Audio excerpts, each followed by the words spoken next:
welcome to the podcast. Thank you so much for being on our episode today. I'm so incredibly honored to have you here, and I'm just grateful that you are a good friend of mine, and we're here celebrating this. Definitely. I'm really excited. Thank you. Would you like to introduce yourself to the audience? So I'm Jamiel Robinson. I wear many hats in the community and just personally. So I own several businesses, run an organization that's been in existence for over 10 years, and constantly doing new things. Oh, that's wonderful. So which businesses are you currently involved with? Currently, I am one of the co-owners of Sip Coffee and Cocktail.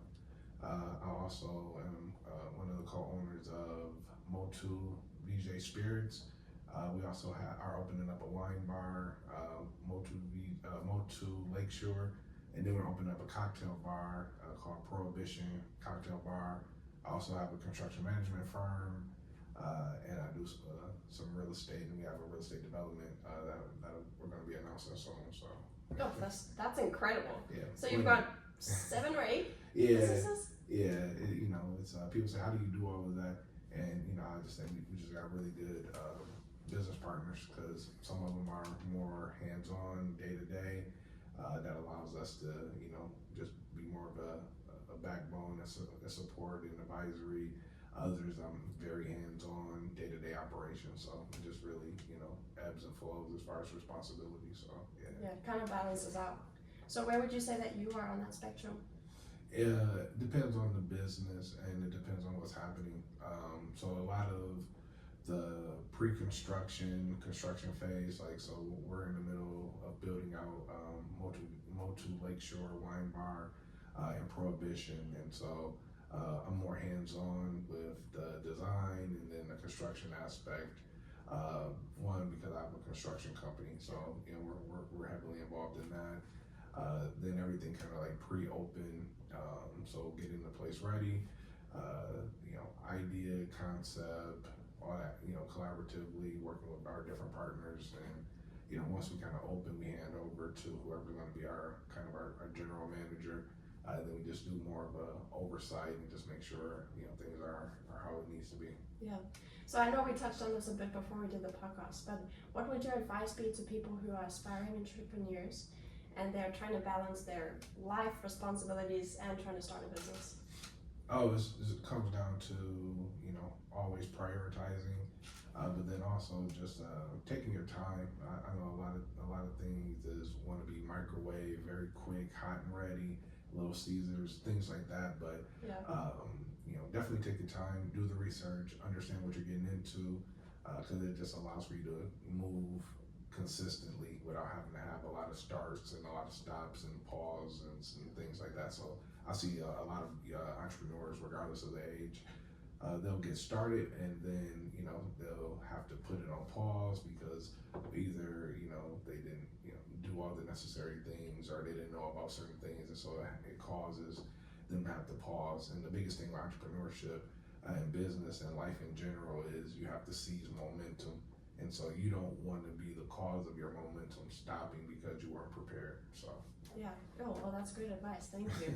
I actually have a friend of mine who is about to start selling whiskey, and I'll tell you, it relates to what you just said, because he has been saying that he's going to sell whiskey for the past year. I'm like, well, when does this come down? He's like, oh, well, probably January now. I'm like, we'll see. We'll see. So yeah, you have to just keep up the momentum and create the fire. You do, and it's all about consistency. Yeah. So it's a lot of people that start things that don't continue, and so one step forward is one step forward. So judge your own race. Don't look over to the left or the right. Yeah. If someone's running 10 paces ahead, don't pay too much attention or focus to that. Just kind of keep running your own race, because that person could burn out. It's the old tortoise versus the hare. The turtle and the rabbit. So we learned it at like this age. Exactly. Slow and steady wins the race. So a lot of times we want to run as fast as possible, but you do want to get to that point, and that's kind of momentum. Where you don't want to slow your momentum. So you can start off slow. It's just like rolling a pebble down the hill that turns into a big old snow avalanche or whatever the case may be. So just once momentum gets going, you want to keep it. So What do you think that the most, you said that a lot of entrepreneurs, they start slowing down. Mm-hmm. They lose the momentum. What do you think the reason is for that? Sometimes it could be complacency. So you be like, oh, I made it. Um, becoming stagnant. So it's just one of those things to where you feel like you've made it to a certain point and then you stop. You can't ever stop in business. So, because the rest of the field, they don't stop. So the moment you feel as if you made it to that mountaintop and you're just like, oh, I'm here, other people are on to the next mountain climbing that. And so it is something that you have to perpetually do. You do get smarter, so you don't have to exert as much energy and effort and force because you've mastered what you mastered to that extent, but you just can't because, the moment you stop, you start losing ground because if you stop ahead of people, they're still moving, and so eventually they're going to catch up to you and then pass you if you just stay stagnant. And that's how some entrepreneurs and some businesses are caught off guard with the change in business models or technology. So that's pretty much what happened to Sears. Sears was a department store which didn't transition to the digital era, and essentially I tell people all the time, Amazon is Sears. So the same way you can order whatever you want to order on Amazon, that's the way it was with Sears. So Sears had a catalog. Interesting. It was a catalog business, so it was like 500-page catalog. You Yeah. could order houses, you could order tools, you could order any and everything that you want, and it will come delivered in the mail. It's the same thing, Amazon, but it's just all digital. So Amazon just digitized Sears model, in my opinion. They do a bunch of other stuff, but what Amazon is mostly known for is you buy things. Well, it's funny that you say that because I've been talking to a lot of companies in South Africa, and they're having trouble understanding the digital world. Mm-hmm. They're not seeing the value, or they have lacked the knowledge of the value of digital. They're still a little bit behind, so I think that's the reason. But I'm starting to see that. What would you advise them to do? How would you explain it to them? Well, everything is transitioning. We've been in the digital revolution for a while now. We're headed into the AI, artificial intelligence, advanced intelligence, whatever you want to call it. And so that part of it isn't slowing down. And technology, if you use it as a tool, it definitely makes things easier. So generative AI, ChatGPT, whatever one you're using, it just makes, you drafting emails or creating marketing plans or updating your business plans just, simpler. And so, just look at it as a tool and not something that's, adversarial. So you don't have to, it's not man versus the machine, it's man with the machine. Yeah. So. Do you think that AI could ever take over? Not in every aspect. The movies, overhyped, Terminator movies. Oh, the machines are going to take over. From that standpoint, I think, could machines go rogue? Cars, do free, it's a lot of different things that have, glitches in them that cause them to malfunction. So I don't think that that would be exempt from any kind of malfunction or whatever. But, I don't see us being eventually, overrun by machines. I think that's, a ways away. Yeah, I completely agree. So, no, I completely agree. Yeah, so don't fear the machine. Yeah. Use the machine. Yeah. I think AI is a tool that humans use, and without humans, that AI tool wouldn't exist, and it wouldn't be possible to use. So I don't think it will ever take us over. No. I think it's just a beneficial tool for us, Yeah. especially with social media and, like you were saying, ChatGPT, that kind of thing. Even video marketing nowadays.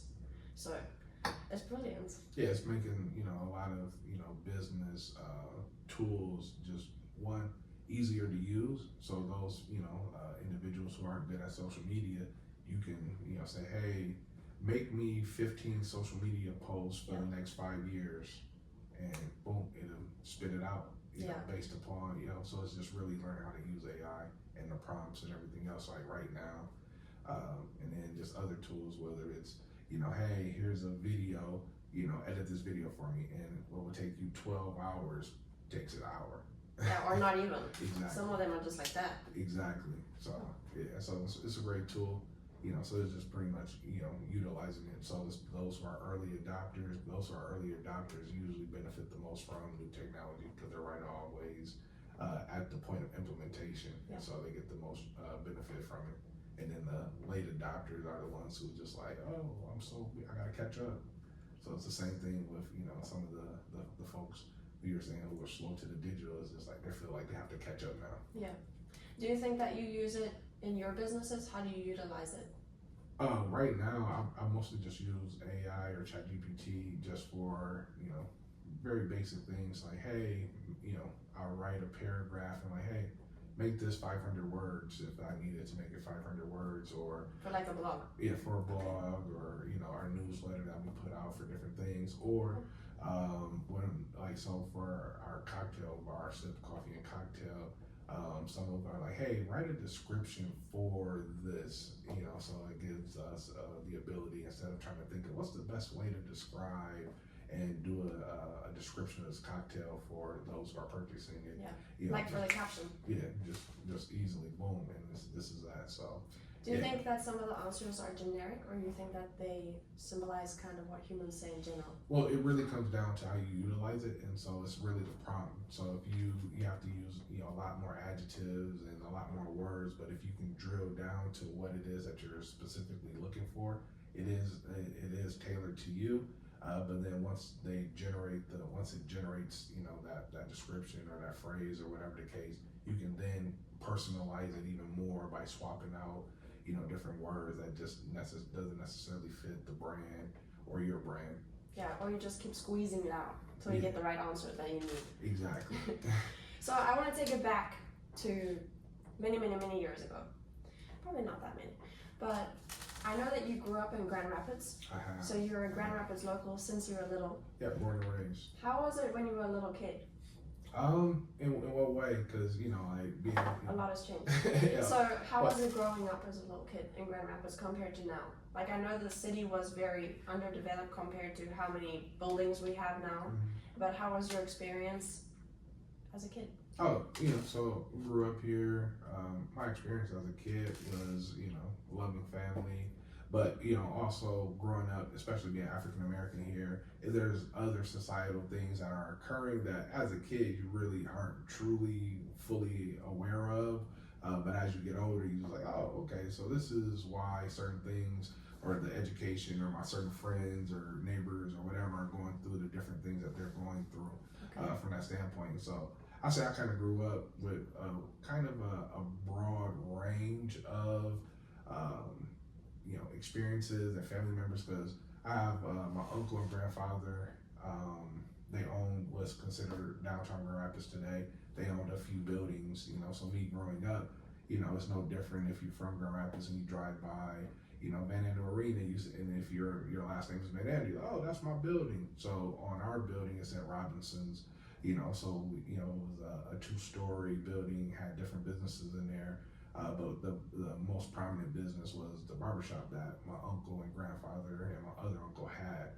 But we had other businesses. So church rented one of the business suites. It was a little corner store where you could buy candy and chips and things like that. And then there was apartments upstairs that people rented. So, you know, driving by that every day is Robinson Barbershop. So that's one perspective. Is that building still there? It is. Yeah, we no longer own it. My Okay. family had to sell it in '06. So my grandfather passed away in 1989. And then my uncle, his brother, continued until he passed away in, I think it was 2004. And then, you know, as a family, you know, they decided to sell it.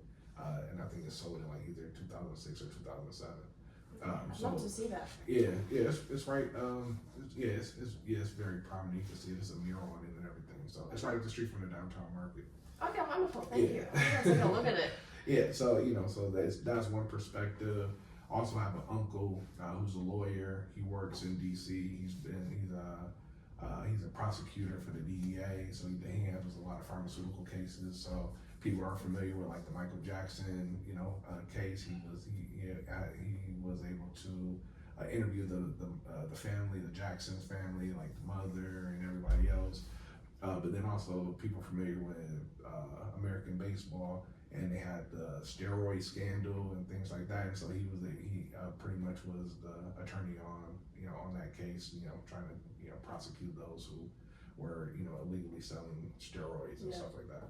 So. Oh, that's incredible. So you've had a family bloodline of business owners. Yeah. Did you always know that you wanted to be a business owner? I did because I was like, oh, yeah, I play football and other sports. I was like, oh, after I get done playing football, I'm gonna go into business. So that was kind of like business was always like my quote unquote backup. Like, all right, I'm gonna be this, superstar athlete. Yeah.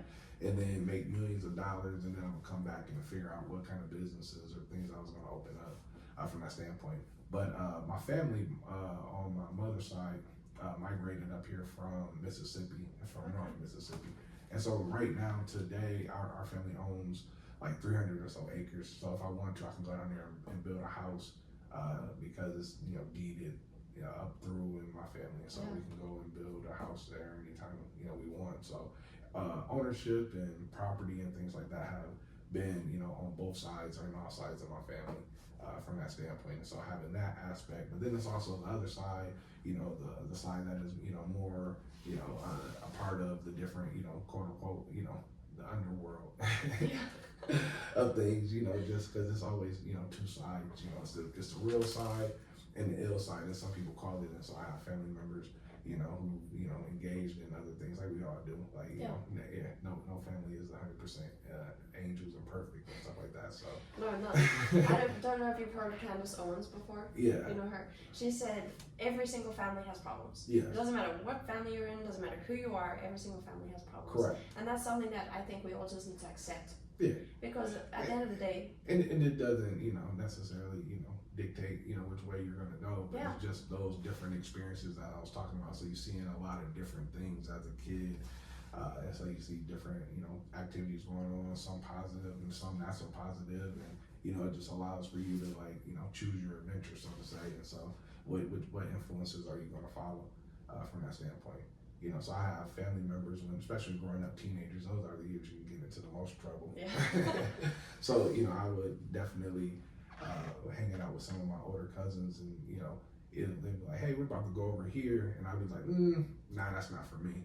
So so now as we're adults, a couple of them say like, how did you know bad things were going to happen over there, or if we went there or there? I said, I don't, just instinct, common sense is like, we're going into a certain part of the town or wherever that things like that can occur. So like, why put myself in a place?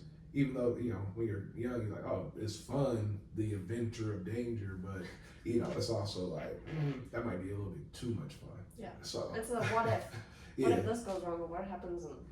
So I would say, oh, I'll meet back up with you guys later when y'all come back from wherever they were at. And so they now they just say like, man, you just knew how to avoid, so that's instinct, that's whatever you want to call it, but it's definitely good judgment, So do you think that you still have that instinct with business now? I think I do. It's been honed.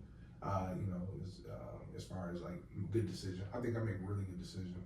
I think that's kind of one of my things is definitely I take in a lot of information, and based upon all those different variables, I think I'm able to be a good judge of what should and shouldn't happen. So I mean, especially since young. Yeah. How old were you during those times? Like 12, 13, yeah. So you've always had that?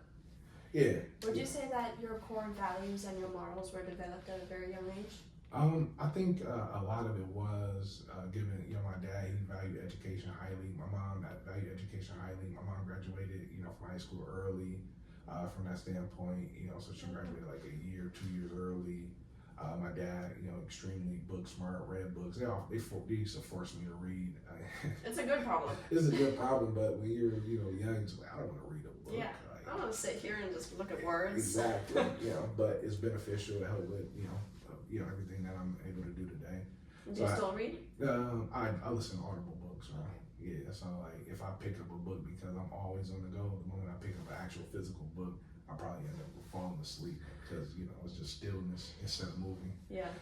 So that just from my parents, grandparents, and just like good people in my family. So regardless of whatever they were into, the adults in my family will always say, no, you need to do the right thing. So it wasn't like, hey, do bad things with me. It would be just like, no, you, and it wasn't just me individually, but they'll say that to all of us, kind of like, don't choose this path I chose type of thing. So those older adults in your family and just older people in the neighborhood and community would, always at least try and steer you in the right direction, away from if they were doing something that, wasn't necessarily good. Yeah. So you've always had that mentorship. It was mentorship. If you call it mentorship, I call it just more so like, sage advice, like, Okay. just more advice, like, hey, don't do this, and, eat your vegetables. So it's like more the good advice, as opposed to, direct mentorship, and I was just having this conversation. I learned a few different ways. So I don't believe that you have to experience something to learn from it. You can learn from others' experiences. So if you see somebody who may or may not be doing something you want to be doing, you can learn, so to not do that. Do not do that. So like, if I see you touch the stove and you burn your hand, I don't need to touch the stove also to learn that the stove is hot. Yeah, exactly. Well, that's also part of the reason why we've started this podcast, because we want to be able to share your story and learn the experiences that you've gone through, also the challenges, so that the young aspiring entrepreneurs watching can learn from that and not make the same mistakes. Yeah, definitely. So starting out your businesses, what was the first business that you started? So the first business was it was a nonprofit. So my father, we graduated from the same high school, obviously not the same year, but so he wanted to start up a tutoring program for the high school kids. And so he kind of said, hey, are you interested in this? And so initially I was just like, I don't know. Maybe. Maybe. But then I was like, let's do this. And so I started that. And so that was, kind of my first venture. So even though, a nonprofit organization, tutoring isn't seen as business, but it has a lot of the same functions as a business. Is just the way in which you generate, revenue is different. The business model is different. The financial structure is different, but you still have to get up, you still have to do the work, you still have to, all those things. So I started that. I did that when I was maybe 24. Okay. So started that, with my dad and with my cousin, and so we were doing that. I took the lead on that, and eventually helped grow that and expand that program to a lot of the high schools, because we focused on the high school. Because at that time, it wasn't a lot of educational support for high school students in GRPS, which is private public schools. Okay. So started that, and the reason why I stopped that was, one, I got burned out. So being 24 and eventually, 25, 26, and running this, I didn't know how to structure a company. And so, a lot of the work and the weight and the burden fell on me. And so I got to be there every day. And the students that we had in our program, they depend on me and all these kind of things like that. And so eventually, it came one at a time before the next school year. And I just decided that because my cousin moved away out of state. He took a job out of state. My dad, he had other obligations where he couldn't continue, so I was mostly the only one doing that. But we had volunteers that we were getting from Davenport University and other colleges, so we had a support system. We had a good system, but still, all of the responsibilities, the fundraising, all that kind of stuff fell. And so I eventually, stopped doing that. I forgot what year I stopped doing that. So but then I took a job, as a director of a nonprofit, and that was an intentional thing, because if I didn't know how to structure my nonprofit, I go learn from a nationally known nonprofit, and I'll learn how to structure it. And so I went in, I had about $1 million budget that I oversaw, and so that's where I learned how, to, look at GL lines, all these kind of things like that. So, because I initially was going to college, but I stopped going to college. My mom passed away when I was 20, and so I stopped going to college from there and just started working. I had a young family and things like that. So I was going to school for finance and things like that. So I was, a finance major, and then I eventually stopped doing that. And so I just was working. I started this organization, got a director's job, and then that's when I was looking at pretty much understanding the structure of this organization. So then I can apply it, because I already knew that I essentially took this job as a break from my own entrepreneurial pursuits, just because, like, all right, cool. I don't want to have to go out and hunt and kill every single day and things like that. Let me go somewhere where, you know, meals will be provided, which is, you know, your paycheck every couple of weeks and things like that. But I launched my other organization, Grab, a year after I had took a job as a director. And so I pretty much was there just to learn. And I continued on in that job until I grew Grab to a point to where it could support, you know, the income and things that I need to receive. And then I left from being, you know, in that corporate position. So you first were doing the nonprofit. Did you stop the nonprofit and then go and commit yourself to that paycheck job? Correct. Okay, and then you started Grab. When did you initiate Grab? The idea for Grab was like 2011. Okay. But then I actually started 2012, and then I officially launched in 2013.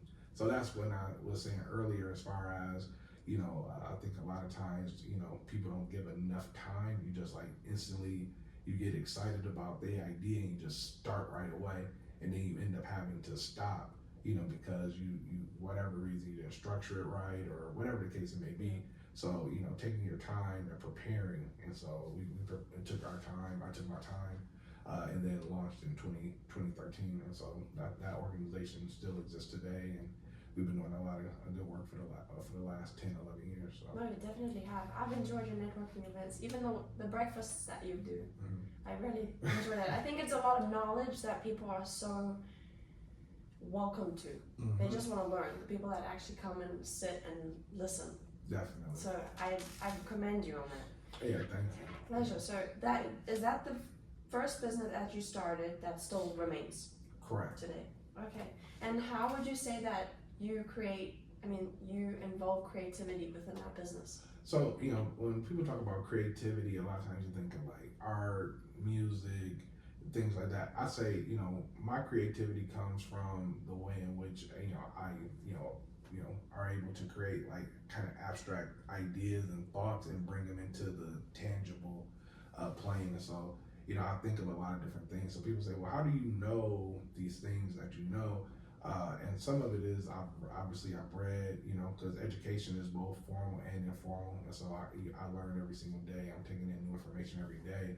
But the difference comes down to how is it applied.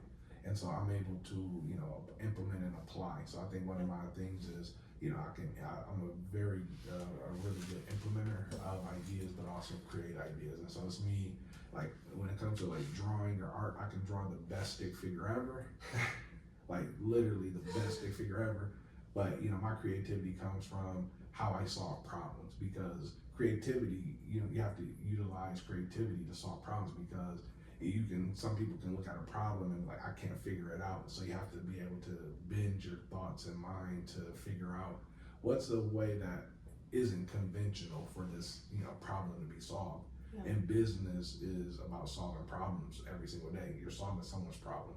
So the same way, you know, microphones amplify the voice. Why did we need to create that as a solution? Because it was a big crowd, and you talking in your regular voice, no one can hear you. So someone created the microphone so the masses can hear you speak. So it was a problem and somebody created the solution. So you had to figure out. And so when you think of, like, if you were to explain to somebody from like 1950, Chat GPT, they will be like, what is this, magic, or, you know? Yeah, well, a lot of them even struggle with just normal phones nowadays. Yeah, so. Like, I don't get it, but you guys do. Exactly, and so, you know, that's, you know, essentially you're solving a problem. And so business is all about solving problems. So the way in which you think about these problems creatively and, you know, non-conventional ideas and thoughts of like, oh, why did you do this? Well, this is how I thought of creating this solution. And so that's where my creativity kind of comes into play, is how I solve problems. So you are big on creative problem solving. Correct. So could you give us an example of a problem or a challenge that you've had in business over whenever it happened, and how you overcame that with problem solving? Man, that's difficult now, because it's really like automated. So it's like I really try and get ahead of problems. You know, just so, you know, we were talking about earlier, you don't have to be like bogged down by it. So, yeah. You know, it's kind of. You have like, all the experience now. Yeah, that you can learn and you know. Yeah, so I'm just like, no, you know, don't step here. Yeah. We're going, you know, so you're able to chart the path. So it's just like, once you get to a destination, eventually you don't need a map, you don't need your GPS, you know how to navigate it without that, so you just do it innately. And so a lot of things, I'm just able to, because I have a lot of experience now. You know, problems in the past was, how do we, you know, get around. So when I stopped the nonprofit and created Grab, you know, that was me taking time to learn what not to do. So you know, how to structure, you know, how do you go about fundraising, how do you go about influence and things like that. So those are things that I just, you know, eventually learned. So currently today, there's problems that happen every single day. So I'm not gonna say like our businesses don't have issues or problems, but you know, it's not something that's insurmountable. So it's just like, you know, it's much easier to solve. Yeah, it's just like, all right. Let's get this done. Let's get this done. Yeah. Yeah, so it's just more so applying that, but then, you know, also having, you know, put people around you that are just as capable, if not more capable than you. So I have really good business partners, and really good friends, you know, so there's certain things. So one problem, it wasn't necessarily a problem, it was just a lack of experience in a certain area. I was looking at purchasing some real estate, and so, you know, I was like, this property owner wanted, you know, way more than I felt the property was worth. So I went to a friend of mine who was a developer, and I said, hey, how do you, you know, calculate what you really should be paying? Yeah. And he was just like, oh, well, you know what the comps are? Like, yeah, I know what comps are. And he said, yeah, then you just use the cap rate. And I'm like, cap rate? Like, what's that? He's like, yeah, you know, these retail people, they put out cap rates, and then you just multiply. This is a formula. I didn't know the formula. So, so I was like, all right, well, yeah, break that formula down. And so now, you know, I'm able to, you know, understand what you should be paying for real estate, so you don't overpay from that standpoint. So you just, you know, it's really utilizing local comps with cap rate and all these other kind of things, geography, all this stuff plays into that. So now, you know, I'm able to talk very, you know, high level when it comes to like property acquisition and deal making, you know, and that's because, you know, instead of being prideful and being just like, oh, cap rates, oh yeah, I know what cap rates are, and then going about trying to Google it, and no, break that down for me. So I think a lot of entrepreneurs and a lot of people in general, you know, may have a pride to them to not want to appear dumb, you know, and don't want to feel small or whatever in that moment. But no, that's what you're delaying. You're taking a long way. If you got the information that I need, I'm gonna say, what is that? Yeah. And then now I have it, and now I can utilize it instead of me trying to go back in the corner and watch YouTube videos and all the other kind of stuff. That's the long way around. Like this person who's a friend of mine, you have the information, and so, you know, just ask them. Don't be ashamed of not knowing, because I had did this Instagram post, you know, like a person who starts working out may appear weak today, but tomorrow they're stronger. You know, same thing, like a person who don't know something. Yeah, it builds up. Some person doesn't know anything today, gets the information today, he's smarter tomorrow. Yeah. So a lot of times people don't want to, you know, be vulnerable in that sense. And so like, no, I'm asking that directly because it's going to shorten the amount of time in which I have to try and figure it out myself. Yeah. So entrepreneurship is about speed. It's awesome. I used to be such a shy person in my teenage years. I had a lot of friends and I used to socialize with a lot of people, but when it actually came to myself, I used to be very shy. Mm-hmm. This is before my leg accident happened. And I had to learn that I was the only person who was going to get the questions answered if I asked. Mm-hmm. If I didn't ask, at the end of the day, then I'm the only one losing out. Correct. So I think that completely aligns with what you said. Yeah. That's pretty much, you know, what it is. So I'm not gonna, you know, shy away from that. So if someone has information, I'm gonna seek out the person with the information. You know, that's how you're speaking. So a lot of so people credit Thomas Edison with being such a great inventor, and he wasn't as good of an engineer as you know, the legend and the myths build up. He hired really great engineers around them. And he was just a person that can market and sell whatever products they were creating. So he was, you know, that was his unique gift or whatever. But, you know, you hire people and you bring on people to your team who, you know, are better suited and maybe more talented in certain areas. That doesn't diminish you and your star quality. You know, it enhances it. Yeah, I agree. You're a very competent man in general because you also like to learn about different areas. Like you were talking about real estate. Mm-hmm. That is something that you are not doing business for, correct? You are doing construction, but you don't have real estate No, I own real estate. for business. Yeah, for business. Okay, my but I misunderstanding. don't sell real estate. Like I'm not a real estate broker. Or, Okay, that's what I was talking about. Yeah, so I like the fact that you go out of your way to learn about it. I think a lot of the problems that we have nowadays, especially in the 21st century, is that people just lack knowledge. Mm-hmm. So they'll be quick to judge and then misunderstand that information because they don't have it. Yeah, and information is everywhere. So I don't know how. So I'm an older millennial. So I'm still a millennial, but I'm like kind of one of the oldest millennials as far as our age range. And when I was growing up, we're also the ones that have always been technology forward. So when I was growing up, we didn't have Google. Yeah. We had encyclopedias. So we would have to look through like 5 different encyclopedias for the information, and they're like this thick, and you're thumbing through trying to find the information. Whereas now, I got like 1,000 encyclopedias just by typing in, A few keywords. how do you calculate cap rate? And then all these videos and this information and stuff, it pulls up quick.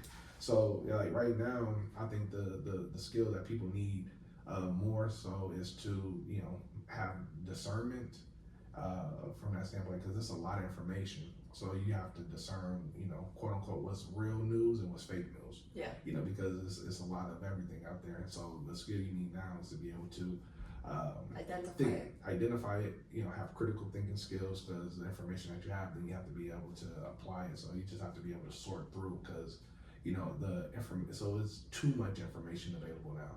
And so some people opt out of learning because it's like trying to drink from a fire hose. It's just too much knowledge and there's too much information.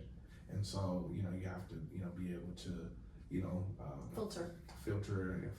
And so that's, kind of the biggest thing is, all right, cool. So I could go with whatever the first article is, but maybe I should read 5 of these articles, because the first article could have just been boosted by somebody paying, and it's doing the SEO. Exactly, and all the information isn't even accurate information. So you got to go through and look through multiple sources. So you look at some Google, it points you in the other directions, and then you find somebody who can ask in person who may have that information from that standpoint. So you got to take in multiple sources instead of just one.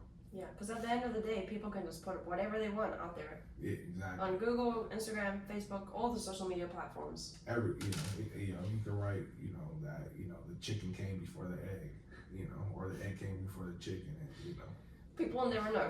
People will never know, but you'll argue one point, so. You're like, I read this on this, and someone else, I read this here. Exactly, so. Okay, and after you started Grab, what was your next business that you started? So the next business was Ambiance GR. So we opened up a bar in downtown Grand Rapids, and then that was the first business after I started Grab. So Grab started off as L3C, which is limited low profit liability company.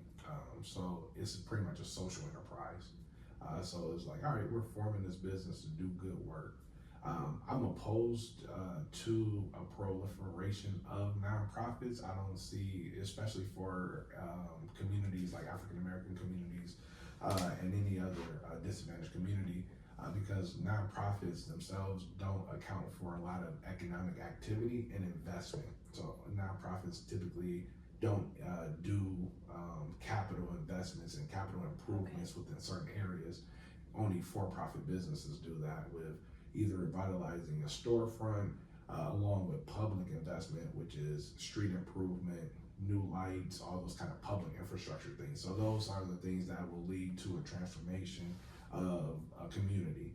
Nonprofits can assist in that, but they can't lead in that effort from that standpoint. And so I think sometimes there's too much of a proliferation. So when I started Grab started off as a L3C, and then we created a 501c3 in order to receive funding to expand our capacity to serve and build our capacity more. And so after Grab, so people think Grab was a nonprofit to begin with. No, we started as, and we still have our L3C, and we created a nonprofit, which is Grab Local Inc. that does a lot of our nonprofit work and things like that through Grab. And then Ambiance GR, and then after Ambiance GR, Motu VJ Spirits. And so that opportunity came about because we were opening up Ambiance GR. And so myself, Jonathan Jokes, my business partner, Willie the Kid, and then Super Dre, Andrea Wallace, we started Motu VJ Spirits, which is a wine and spirits company. We have over 300 retail placements throughout the Midwest, and doing really good. So yeah, it is. That's by far my favorite champagne. Thank you. No, it really is, and it's all local in Michigan, correct? It is. Born, raised, and all the grown. agriculture is here in Michigan. On the Lake Michigan Appalachian. So that's the growing region down kind of a little bit south of Grand Rapids. So everything is sourced in Michigan. Then we have a vodka, a Mighty Supreme vodka. We have a partner here that produced that for us, and so that's gluten-free, corn-based. So that's our spirits company. That's our wine and spirits company. And so that then just after that, Sip Coffee and Cocktails. I started IO Construction, which is my construction management firm, and then we're opening up 2 hospitality, our wine bar, Motu Lakeshore, which is named after our spirits company, and then Prohibition Cocktail Lounge, which is located also, and those are opening in downtown Muskegon. And when are those opening? It'll be opening this summer. Okay, yeah. That's exciting. So people can come and support. Yeah, so summer 2024, because if people wonderful. are listening to this, 5 years from now, it could already be open. So, Yeah. so summer They can still come 2024, support. exactly. Wonderful. So are you going to have a grand opening and an event Oh yeah, for both of them? Yeah, we are. So our wine bar is going to open up earlier this summer, and then the cocktail bar will open up later this summer. Okay, that's So great. so that we're staggering the openings, give us a chance to get a good rhythm in one, and then before I open the other.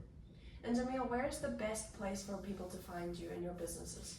Obviously it's social media, so it's Jamiel, Jamiel Robinson. So whether that's Facebook, whether that's Instagram, our businesses, it's plenty of them. So if you go to find me personally, I got all the other businesses listed on my profile. So in your bio. In the bio, Yeah. So the rest of them are all in the bio. So Okay, perfect. Yes. So I'll also link them below this video on the YouTube, so you guys can go and see it.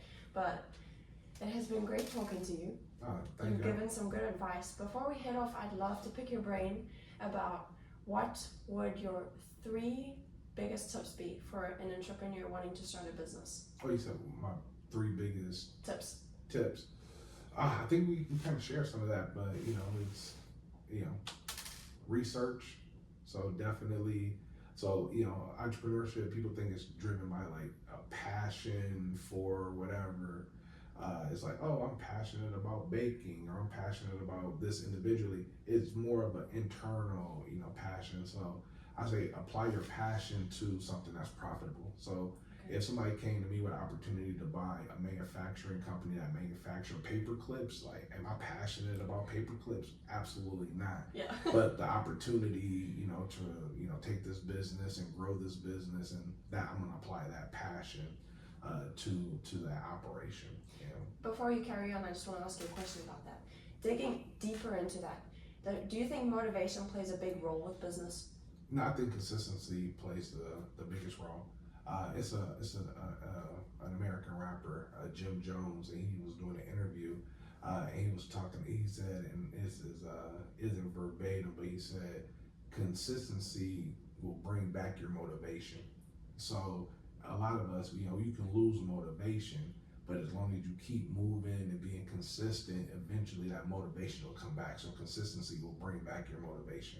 So have you had times where you've lost motivation and you've thought of him and been like, I just have to carry on, consistency is key? Oh, no, I'm very consistent, because it's been other people who have, tried to start like similar organizations to Grab. Okay. And I say it's more power, because we need way more people, all looking to figure out ways in which they can support the community.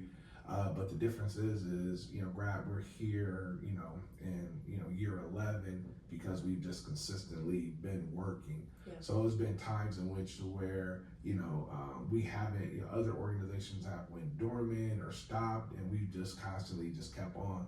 But that's also, the other tip is build things that are scalable. So you don't have to start by opening up the world's largest anything. Build it to where it can scale. So you can build it, at level 1, but build it in a way in which you can go from 1 to 201. So you can start small, because the thing is, when you start a business or you do anything, you are usually judged by how well you execute and implement. So people get hung up on the idea. Everybody have ideas every day, especially if you go to a bar. People writing ideas on the back of bar napkins since the bar napkins were, created. Yeah. But it comes down to who can implement and execute those ideas, and so that's what separates, entrepreneurs is who is good at execution and implementation. Because as they say, I don't care about your ideas. How well can you implement your idea? How well can Are you taking action? Exactly. Do you think that could be a very big downfall for the ones that don't take action? I don't know if it's necessarily a downfall as is an impediment. So because a lot of people will say, "Well, that was my idea." Ideas don't go anywhere without people actually, physically implementing them. So you can say, "I was the one who thought of the microphone," but did you create it?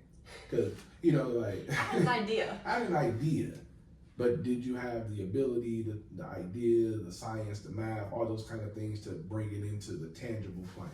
And so, so ideas are cool, execution, and implementation. So build things that are scalable and make it executable. So when I started Grab, we started Grab very small, and we just started building from there. It's like Lego, so one block after the other, and now you have whatever it is, organizations that have been around for 11 years now, and things like that. So start small, but make it scalable, from that standpoint. So that would be,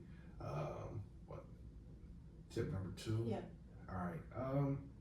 Then tip number 3 is, have a really good team around you. That's the other thing.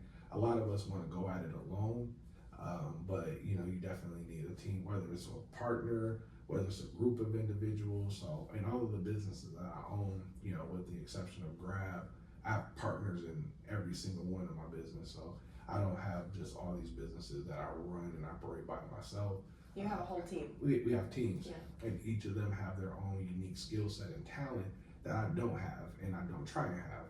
When you are a solo entrepreneur, like a lot of the commercials, yeah. You wear all the hats, as opposed to when you have a team. And that has to have a team that, is trustworthy, have similar morals and values and all those other kind of things from that standpoint, because, this is going to be potentially a long-term, partnership with them, so you have to make sure that you guys are aligned and you have really good conflict resolution, because you're not always going to agree on a course of action, so you just have to trust, you have to have trust in whoever you're in partnership with, to be just like, I don't agree, but this is your turn to make the choice. Okay. Have you had challenges in your team over the last 15, 20 years? You don't have to speak specifically on it, but have you had challenges where two people have disagreed and then you're like, okay, what is the best outcome for the business here? Oh yeah, that's every single, I don't say it's every single day, but you always have those moments to where you're just like, I think we should go left, and the other partner is like, I think we should go right. And then it's just one of those things to where, what you know, but you also have to be kind of be able to put your ego to the side and be like, what? Let's see how this goes from that standpoint, and just trust. And does it work out 100% of the time the direction that a partner wanted to go? No, but that doesn't turn into, see, I told you so. It turns into like, all right, cool, we tried that, because none of us have, the answer key to any of this, and business is difficult. If business was easy and entrepreneurship was easy, everybody would do it. So just, so it's just like going up and having like a huge ring of keys. That one partner said, I think this is the key that unlocks what we're trying to accomplish. And if that key doesn't work, like, all right, cool, let me try my key. or then like, we just keep going through to find the key that unlocks whatever it is that we're trying to unlock. So that's why you have to have partners that, you know, like, all right, cool, we'll try your key. You know, I think it's this key, but we'll try yours. And if that doesn't work, you learn from, so, oh, okay, cool, because some keys won't fit in the lock at all. Yeah. Some keys will. So if the one partner puts a key in and it goes in, you're like, okay, cool, but it just didn't turn. So let's look for a similar key, but one that could potentially turn. So that's, you know, when you have partners and when you're looking at that, so you just gotta have the innate, you know, trust that, you pick the right partners who you don't have to like feel as if they don't know what they're doing. Because if you feel that they're absolutely incorrect, then like on everything, why are you partners? Yeah. So going off that, what would you say your advice is to the younger generation? A lot of the younger generation is scared of conflict now. They can't handle the tough situations. So what would your advice be to them? How can they accept conflict and be able to find the partners that will actually build a relationship with them and make them grow? I don't know. That's like really tough because, you know, me and my partners, like we're like I said, we're older millennials, but we grew up with influences from like the Gen X and things like that, and the boomers. So we have that kind of like grit and toughness. And your backbone. And you know, and we don't, you know, we're not conflict averse from that standpoint. So, you know, but it's not just conflict for conflict's sake. Exactly. So, you know, we will easily challenge and be like, no, I don't agree. And then that's where you usually like, all right, well, cool, we're gonna all agree on this. But I don't think you could build anything great, you know, without, you know, conflict. It doesn't have to be, you know, damaging conflict, but you have to challenge. How else do you perfect your craft without someone telling you, you know, you can do better? You know, so a lot of it, you know, I think it's like the Gen Z and what's after Gen Z, like the new gen or whatever they call them. I'm not sure what they call it, but the younger ones, you know, I see a lot of them will shut down and not necessarily voice it, but then they'll be discontent over here, and it doesn't actually get addressed. And so then you be like, well, what happened? Like they'll just shut you down or they'll ghost and be like, well, I didn't like how you were talking to me. Like what? Like, let's have a conversation about it. Talk to me about it. This is light. You know, this is just like, I don't agree with you. Because, you know, like, so I think without, you know, don't run for conflict, you know, if it's constructive. You know, it's a such thing to where you can't group everything as being, oh, you're just negative. No, you didn't do a good job.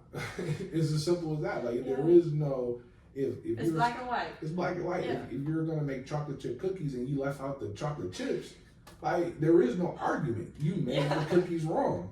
You know, so like put the chips in. Like it's not personal, and it's not it's you actually want to eat chocolate chip cookies. It's business. It's business. It's not personal. It's not personal. You know, business is personal, but I'm not trying to tear you down. You know, some people out here and they just are trolls and they're trying to tear you down. But if it's, you know, all for improvement, you have to be able to group that as, you know, constructive feedback. And no one likes to, you know, it doesn't feel good. It's just like you didn't do a good job. It's like, because if you really tried, you know, you take it personal. Like, man, I did my best. Well, your best wasn't good enough. So get better. Do better. And challenge yourself to get better. Because how else can you be, you know, everybody want to say this is business goals and relationship goals. How do you get to that if you don't ever go through, you know, some kind of toughening or hardship or, you know, pretty much how do you sharpen a knife without actually, you know, having it, you know, scraping it to get something that's harder. You know, like, you know, making a sword. Iron sharpen iron. Like you can't be formed and molded into your best, you know, truest self. You know, even the caterpillar has to go through a lot of things in order to emerge. So like you can't say you want to be a caterpillar, you want to be a butterfly if you're not willing to go through what a butterfly goes through. You know, like it's no shortcuts. I think it comes down to if we're having an issue, not an issue between us, but it's you and me against the problem. It's not me against you. I think that's a big misconception that people have as well. It's nothing personal. We're just trying to make sure. Way too easy. Especially that. You know, like it's a different level of sensitivity, and they're like, no, you're just not in touch with your emotions or whatever. No, I am. You know, but I'm focusing on the bigger picture. We're talking about this. You know, we're not talking about whether or not you got graham crackers and milk when you're in kindergarten. Like, that has nothing to do with the fact that, you know, we're trying to solve this problem. So, you know, don't personalize it and try and attach something else that felt similar. Well, I felt this way when somebody was being negative to me. Well, I'm not being negative to you. I'm just saying you didn't do a good job. Let's fix it. So do better. Yeah. You know. No, I completely agree. And Jamiel, this is very interesting. My last question before we head off is, you said that you never finished college. Is that correct? Correct. Okay. How important do you think college is nowadays for being a successful person in business? I think it really depends on what it is you're trying to do. You know, so my path isn't everyone's path. Like, you know, I have kids. I go to college, get a college degree. It's like I said, it's a key. It opens up different doors, you know, sometimes more readily. And if you having that degree, especially if it's an advanced degree, like, I could never open up a pharmacy. Or be a doctor. Or be a doctor. Yeah. You know, open up a practice because I don't have the education to be a doctor and open up that. I could, you know, from a pharmacy standpoint, I could be a business partner to a pharmacist, but I can't be but without that pharmacist, I can't open up a pharmacy. So education, especially depending on what sector, what field you're going in, is extremely important from that standpoint. You know, some people, you know, their degrees is what they need in order to get access to, you know, from that standpoint. For me, you know, experience and success. So these different things, you know, like, oh, okay, cool. So I was able to, you know, obtain a director position without a 4-year degree, but because I opened up and ran my own organization successfully and expanded and built a network, they're like, oh, well, we you know, we require this, but you have so much experience and relationships. All right, cool. You can get this directorship position. So it's not too many people who are in you know, in these different positions that require a degree. Yeah. They're not getting in without that. But if you have enough experience and enough credibility and all those things, it's like, you know, so that's why you just say equivalent. So you have equivalent experience and equivalent relationships. Those things matter. So that's what I've been able to do. So college and getting a college degree, I think, is extremely important. But it's not even a college degree. It's getting some type of post-secondary degree or certificate. So if you wanted to become a plumber, I think go to trade school. You want to be an electrician, go those paths. But you need some level of education and certification above high school in order to be able to be successful. So you can get a bunch of certifications and things like that. And yeah, I have a cousin who didn't graduate from college, but he attained a lot of different high level certifications in tech. And so he is working for an extremely large tech company.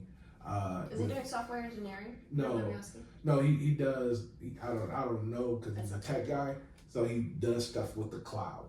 I don't know. Okay. Yeah, so he's a cloud person. So I was like, I don't know. So people ask, what does he do? I don't know. He does stuff with data in the cloud. Yeah.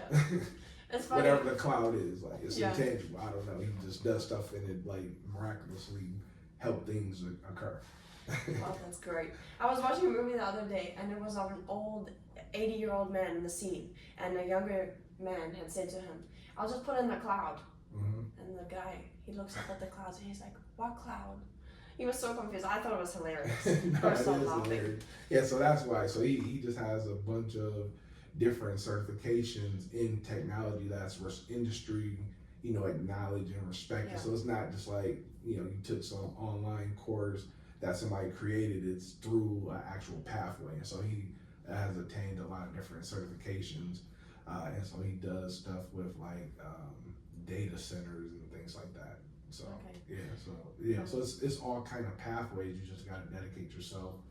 Some are quicker, some take more time. So it's just really finding out what's best for you. But education, whether it's, you know, at a college or university, or if it's at a trade school, anything past high school is, I think, required. You know, not everybody, you know, will have the ability to follow certain paths. Like, no one's going to be, you know, the guys who started up, you know, Apple, you know, or I'm not going to be a doctor. Yeah, or who started up Google.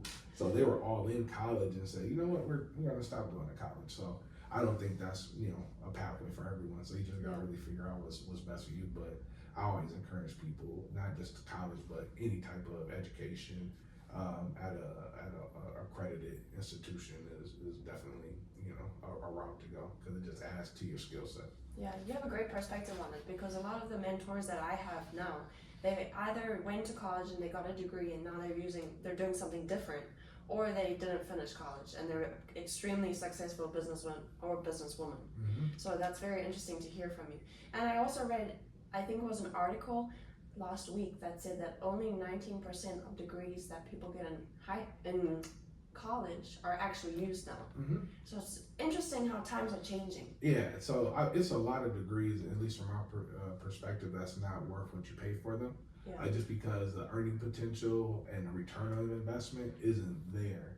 So some people get like college degrees, like I have, you know, family members that get college degrees, and then, like you said, they'll go do something different. Like I know a few people who have law degrees who don't do anything in law.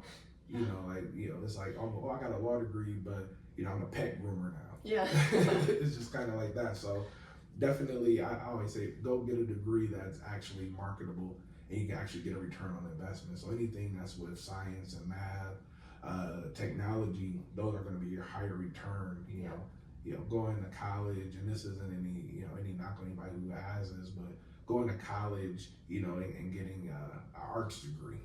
Like if you just look at industry outlook, so it's different tools out there that the federal government have, but if you go, this is a website called like ONET, the average, you know, person with art degree makes like $28,000 a year. Yeah, or they're unemployed. Exactly. Yeah, or, you know, like, oh, I want to be an actor, but if you look at how much actors make, you know, the likeliness of you being a mega ultra star isn't there. So but you can be a career actor or actress, but you know, if you're not getting booked for commercials and all the other stuff, so it's not just landing big movie roles or TV roles, it's other things like commercials, so on and so forth. Or smaller ads and things like that. Exactly, but that's a very, you know, you can make more probably working at, you know, as a waitress. Yeah, as a server, bartender, you know, working at, you know, Costco or something like that. You know, so it's those things. So make sure whatever you're choosing, you know, you do some research and figure out what the ROI is, just because, man, college is expensive, and so you don't want to sit there and have $80,000 worth of college debt, and you're only making $30,000 a year. Yeah, no, seriously, because that's especially what happens nowadays. Or you take out loans and they last the rest of your life. Exactly. I know men who are in their 40s, 50s having kids now, and they're still in debt from college. Yeah, it's wild, especially if you're not even using that degree. Because a lot of people start college and don't finish, and they have the debt from there, and you don't have the earning potential, you know. So yeah, it's all those different type of things. So that's why, you know, to a degree, you know, college should be free, in my opinion, especially if it's for the more advanced degrees and so on and so forth. So, you know, those science degrees and engineering and teaching and those things, because that benefits society. But, you know, if you want to go off and, you know, be some kind of liberal arts major and, you know, accumulate $100,000, I don't know. We'll see. You got to pay for that yourself.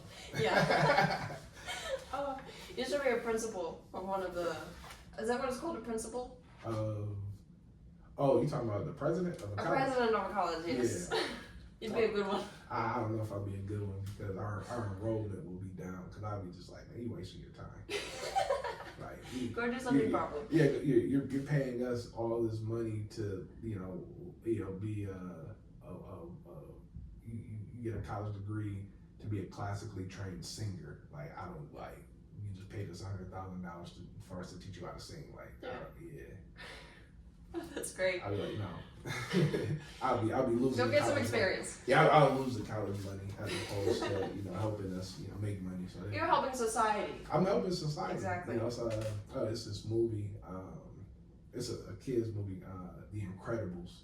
So, you know, when Mr. Incredible was like telling that woman, this is how you get around the system and things, like, I'll be in like, hey, this is what you want to do and do that, you know. So I'll be horrible if from that standpoint, because, you know, like, college is expensive, and, you know, it's an investment. And when you're 18, it's kind of unfair for, you know, to be like, hey, pick something that you want to do for the rest of your life and pay us, you know, $100,000. Yeah. And then you're like, I don't even like any of this stuff. Yeah, and don't fail. And don't. Because then you have to pay more. Exactly. Yeah. So what are some of the ways that the local community in Grand Rapids could support you in your businesses? Yeah, so definitely visit Sip Coffee and Cocktails. The address is 806 Alger Southeast. You do have the best cocktails. We do. They're definitely worth the money compared to other places, in my opinion. I know, we appreciate that. Yeah, we just released a new menu. Yeah. So we're going to be having a summer menu coming out, very soon as well. Purchase our champagne. It's at a lot of local retailers in the area. It's at some of the bigger box retailers as well. So most of DJ Spirits. It's at the Meyer as well. It's at Meyer. It's at Total Wine. It's at local places, Rishi. So all the big box down to the local proprietors who we love and support as well. So then look forward to coming in and hanging out on the lake with us when we open up our wine bar, this summer. So And support at the Grab Connect. And the Grab Connect. So I see you have one next week. We do. We have a Grab event coming up. April 18th, so that's one. But you can always go to our website, which is Grabb, GRABB, local, LOCAL.com, and we have all of our events that are there at the bottom. So if you don't make it to the April event, you listen to this in June, we have an event in June. Or if you're listening to this in August, we have an event in August. So whenever you listen to this episode, there's going to be a Grab event. So just go to our website and check it out. That's perfect. Jamiel, it's been a pleasure having you on the podcast. Thank you so much for sharing your knowledge and your stories about your businesses. Thank you. I appreciate you having me on. Definitely.